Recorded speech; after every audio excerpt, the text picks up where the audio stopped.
இன்றைக்கி சாய் குக்கிங் டம் சேனலில் டோக்லா செய்ய போகிறோம். அது எப்படி செய்யலாம்னு வீடியோக்குள்ளே போகலாம் வாங்க.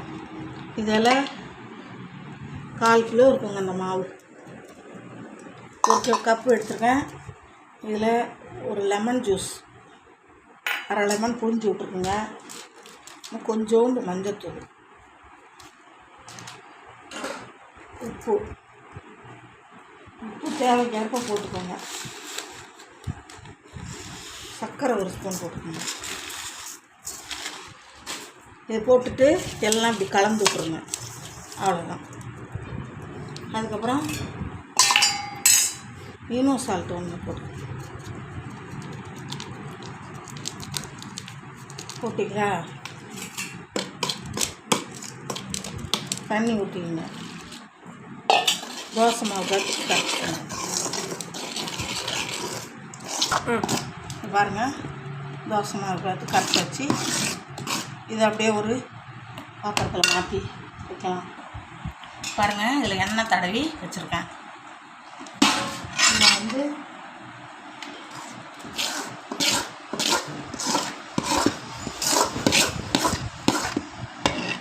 அவ்வளோதான், ஓகே வச்சு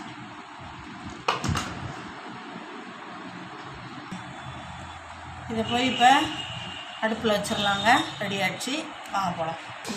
இப்போ இட்லி பானையில் தண்ணி ஊற்றிட்டேன். அடியில் ஸ்டாண்டு வச்சு இதை வச்சுருக்காங்க. இந்த இதில் ஊற்றி போனியில் ஊற்றி வச்சுருக்கேன். இப்போ பாருங்க, மூடிடுங்க. மூடியாச்சு. இப்போ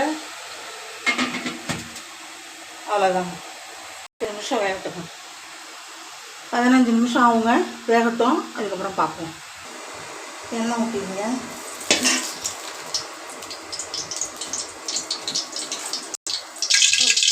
கடுகு போட்டுக்கோங்க.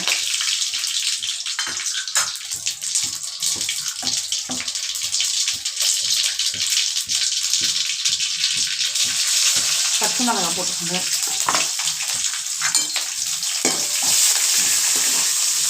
கருவேப்பிலை,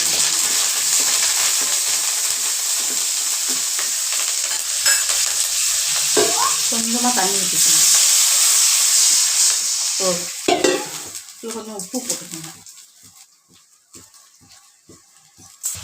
கொஞ்சமாக சர்க்கரை 1 ஸ்பூன் போட்டுக்கோங்க. இது நல்லா கொதிச்சதும் இறக்கி வச்சிடலாம். இது பாருங்கள், வெந்துருச்சு, ஒட்டவே இல்லை.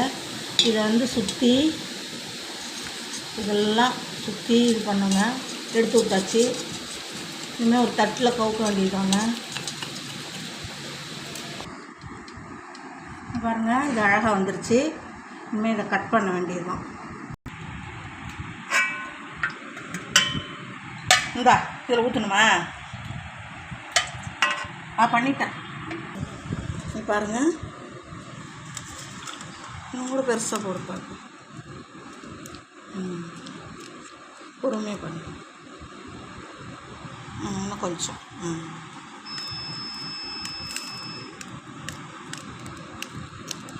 இன்னும் ஒரு போடும். 2 போடலாமா? நடுவில் இருக்குன்னு ரொம்ப பெருசாக போடுறேன்.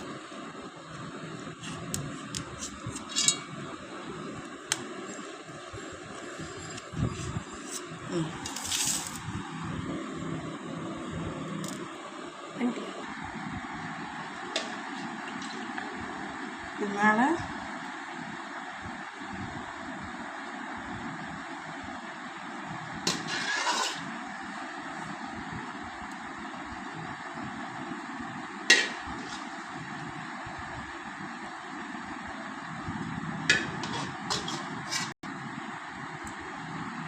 அவ்வளோதாங்க. டோக்லா ரெடி ஆகிடுச்சு. 1 கப்பு மாவு எடுத்துக்கிட்டேன். 2 ஸ்பூன் சர்க்கரை, 1 ஸ்பூன் உப்பு, ஒரு ஈனோ சால்ட்டு, இதெல்லாம் போட்டு ஒரு லெமன் ஜூஸு ஒரு 1/2 லெமன், 1 லெமன் புழிஞ்சு விட்டுக்கிட்டேன்.